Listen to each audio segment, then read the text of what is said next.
Every year, I set a reading goal and I document it on Goodreads to hold myself accountable. I've always loved reading, but I never felt like I wanted to do it every single day. So this year, I set out to read a book, or at least parts of a book, every day for a year, 365-day reading challenge. Before I decided to do this, I would finish a book, take time to process it, and then move on with my life, only picking up another book whenever I found like my mood matched whatever genre I wanted to read. Then one day I was casually scrolling through the Reddit streets, came across someone sharing their reading stats. They had completed the 365-day reading challenge, reading a book every single day for an entire year. I was like, yeah, the moment I saw that, I was like, ooh, I have to try it. It wasn't just about reading more books. It was more about making reading an intentional daily habit and seeing if I could, even do it. I've always cycled through hobbies like crocheting, drawing, painting. But as I got older, that constant filtering was a little bit too much for me to handle. And I found myself sticking with one thing that's always felt like home, and that's reading.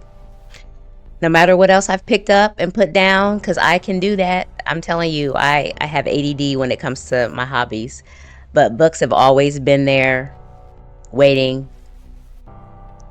I've always just been a reader, but committing to reading every single day with this challenge really solidified it as a core part of who I am. I know, cheesy. It's 237 days that I've been doing this challenge, and I learned something about myself. I decided to step out of my comfort zone, walk away for a second from my psychological thrillers, suspense, love stories, a little trashy novels, just to help balance things out. And I stumbled upon Eva O'Hare's Cyborg series. I wasn't expecting to fall in love with this genre, but here we are, and it's just something about her writings that grabs me. Maybe it's the unique characters. Maybe it's the world building that feels so immersive. I don't know. But I fell in love with Eva. Not only did I read that Cyborg series, she has another series called The Alien Trial, Love Trial. So good. So good. So delightful. And I find myself craving more books like that, which I haven't found, and which is wild because I never saw myself into sci-fi reading.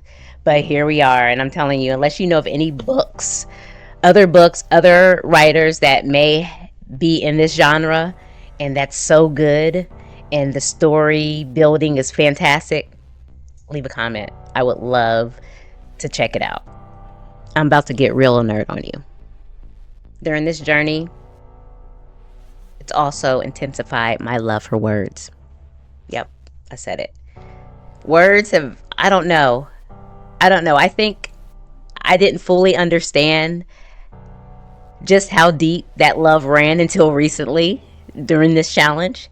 It's like I've been in this long-term, low-key affair with words and not even really realizing it. I'm obsessed with how words can shape a moment, stir up a feeling, completely change the way you see the world.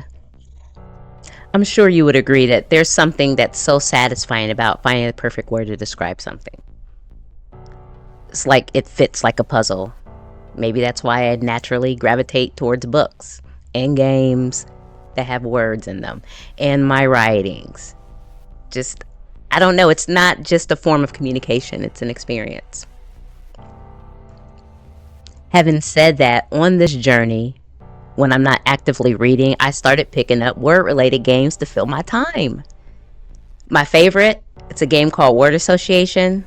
You get a set of words, you have to figure out which words connect. It's strangely addictive. It can be challenging because they throw in words that you never fucking heard of, and you gotta figure it out. But it's a learning experience. It's almost like if I'm not reading, I'm doing these other games that gives my mind a mental gymnastics. It's almost like a mental marathon. But for a year. I'm actually working on a book right now documenting my whole 365-day reading challenge. It's been fun. It's been quite a fun journey, and I wanted to capture all the highs, the surprises, the lessons I've learned along the way.